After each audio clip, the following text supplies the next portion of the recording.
എല്ലാ വിദ്യാർത്ഥികൾക്കും പുതിയൊരു വീഡിയോയിലേക്ക് സ്വാഗതം.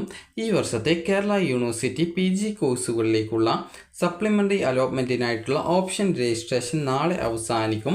അപ്പോൾ ഇതുവരെ അപേക്ഷ സമർപ്പിക്കാത്ത വിദ്യാർത്ഥികൾക്ക് ന്യൂ രജിസ്ട്രേഷൻ വഴി പുതുതായിട്ട് അപേക്ഷിക്കാനും അതുപോലെ ഓൾറെഡി അപേക്ഷ നൽകിയ വിദ്യാർത്ഥികൾക്ക് ആപ്ലിക്കൻ ലോഗിൻ ചെയ്തുകൊണ്ടും ഓപ്ഷനുകൾ സമർപ്പിക്കാവുന്നതാണ്.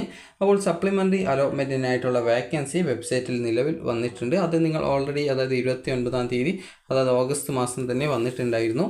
അപ്പോൾ ഈ ഒരു ലിസ്റ്റ് നിങ്ങൾ പരിശോധിച്ചിട്ടുണ്ടാകുമെന്ന് കരുതുന്നു. അപ്പോൾ ഈ ഒരു ലിസ്റ്റ് നിങ്ങൾക്ക് അതായത് ഏതൊക്കെ കോളേജിലാണ് വേക്കൻസി ഉള്ളത്, അതുപോലെ തന്നെ ആ ഒരു കോളേജിൽ ഏത് കോഴ്സിൽ ഏത് കാറ്റഗറിയിലാണ് വേക്കൻസി ഉള്ളത് എന്നുള്ളത് കൃത്യമായിട്ട് ഇവിടെ മെൻഷൻ ചെയ്തിട്ടുണ്ട്. അപ്പോൾ ഇത് നിങ്ങൾ പരിശോധിച്ച് നിങ്ങൾക്ക് അഡ്മിഷൻ ആഗ്രഹിക്കുന്ന കോളേജിൽ നിങ്ങൾക്ക് താല്പര്യമുള്ള കോഴ്സിൽ നിങ്ങളുടെ കാറ്റഗറിയിൽ അല്ലെങ്കിൽ ജനറൽ കാറ്റഗറിയിൽ വേക്കൻസി ഉണ്ടോ എന്നുള്ളത് കൃത്യമായിട്ട് പരിശോധിക്കാവുന്നതും നിങ്ങൾക്ക് ഓപ്ഷനുകൾ നൽകാവുന്നതും ആണ്. അപ്പോൾ നിരവധി കോളേജ് ഉണ്ട്. ജസ്റ്റ് നിങ്ങൾ നോക്കിയിട്ട് വേക്കൻസി ഉള്ള കോളേജുകളിലേക്ക് നിങ്ങൾ ഓപ്ഷനുകൾ നൽകേണ്ടതാണ്. അപ്പോൾ ഈ ഒരു രജിസ്ട്രേഷനുമായി ബന്ധപ്പെട്ടുള്ള ഈ ഒരു നിർദ്ദേശങ്ങൾ നമുക്ക് നോക്കാം. ഇതുവരെ രജിസ്ട്രേഷൻ ചെയ്യാത്തവർക്ക് വേണ്ടിയിട്ടാണ് ഈ ഒരു അതായത് നിർദ്ദേശങ്ങൾ ജസ്റ്റ് എന്ന് പറയുന്നത്.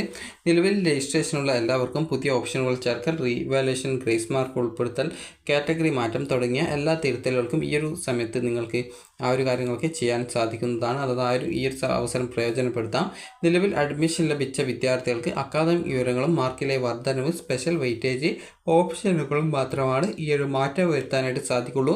പുതുതായിട്ട് ഓപ്ഷനുകൾ നൽകുന്ന വിദ്യാർത്ഥികൾ പ്രൊഫൈലിൽ മുൻ അലോട്ട്മെൻറ്റുകളിൽ നൽകിയ ഓപ്ഷനുകൾ ക്യാൻസൽ ആകുന്നതാണ്. അതുകൊണ്ട് തന്നെ പുതുതായിട്ട് നൽകുന്ന ഓപ്ഷൻ മാത്രമേ പിന്നീട് സപ്ലിമെൻ്ററി അലോട്ട്മെൻറ്റിൽ പരിഗണിക്കുള്ളൂ. അതായത് നിങ്ങൾ ഓപ്ഷൻ ഓൾറെഡി ഉണ്ട്, എന്നാൽ നിങ്ങൾ വീണ്ടും ഓപ്ഷൻ നൽകുകയാണെങ്കിൽ പുതുതായിട്ട് നൽകിയ ഓപ്ഷൻ മാത്രമേ പരിഗണിക്കുള്ളൂ. അതുപോലെ തന്നെ മുൻ അലോട്ട്മെൻറ്റുകളിൽ ഫീസ് അടക്കാത്ത അലോട്ട്മെൻറ്റ് റദ്ദായ അപേക്ഷകർക്കും ഫീസ് അടച്ചിട്ടും കോളേജിൽ അഡ്മിഷൻ നേടാതിരുന്ന വിദ്യാർത്ഥികൾക്കും ആപ്ലിക്കേഷൻ നമ്പർ, പാസ്വേഡ് എന്നിവ ഉപയോഗിച്ച് പ്രൊഫൈൽ ലോഗിൻ ചെയ്ത ശേഷം പുതുതായിട്ട് ഓപ്ഷനുകൾ നൽകാവുന്നതാണ്. അതുപോലെ പുതുതായിട്ട് ഓപ്ഷനുകൾ നൽകുന്ന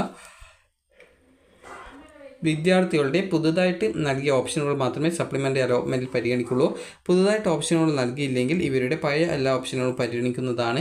നിലവിൽ കോളേജിൽ പ്രവേശനം നേടി അഡ്മിഷൻ ഉറപ്പാക്കിയ വിദ്യാർത്ഥികളുടെ ഹയർ ഓപ്ഷനുകൾ ഈ ഒരു അലോട്ട്മെൻറ്റിൽ പരിഗണിക്കുന്നതല്ല.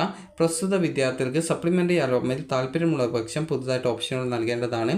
പ്രൊഫൈലിൽ തിരുത്തൽ വരുത്തൽ, അലോട്ട്മെൻറ്റിലേക്ക് വീണ്ടും പരിഗണിക്കൽ അതായത് റീകൺസിഡർ എന്നിവ ആവശ്യമുള്ള എല്ലാ വിദ്യാർത്ഥികളും ഇതിനായിട്ട് സർവകലാശാലയിൽ അപേക്ഷ നൽകിയിട്ടുള്ള വിദ്യാർത്ഥികൾ ഉൾപ്പെടെ അവരുടെ അതായത് നിങ്ങൾക്ക് ഈ ഒരു സ്വയം നിങ്ങളുടെ പ്രൊഫൈലിൽ വേണ്ട മാറ്റങ്ങൾ വരുത്താവുന്നതാണ്.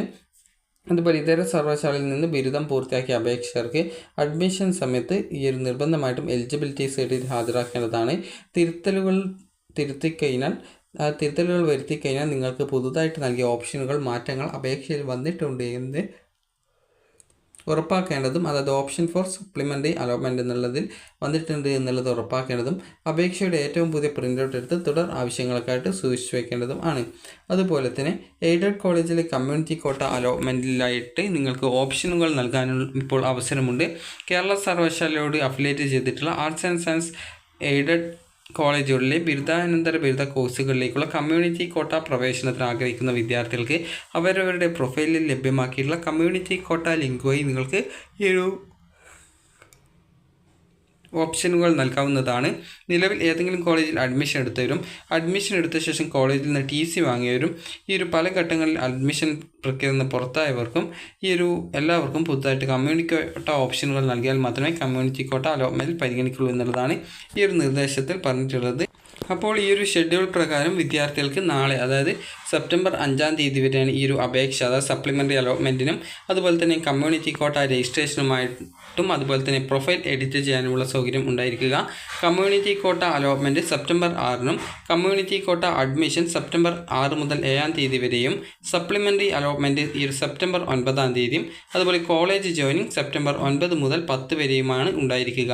അതുപോലെ തന്നെ SC ST OEC വിദ്യാർത്ഥികൾക്ക് 200 രൂപയാണ് അലോട്ട്മെൻറ്റ് കിട്ടിയാൽ ഫീ പേയ്മെൻ്റ് ആയിട്ട് യൂണിവേഴ്സിറ്റി ഫീസായിട്ട് ഓൺലൈനായിട്ട് അടക്കേണ്ടത്. അതുപോലെ മറ്റു കാറ്റഗറിയുള്ളവർക്ക് 1030 രൂപയാണ് യൂണിവേഴ്സിറ്റി ഫീസായിട്ട് അടക്കേണ്ടത്.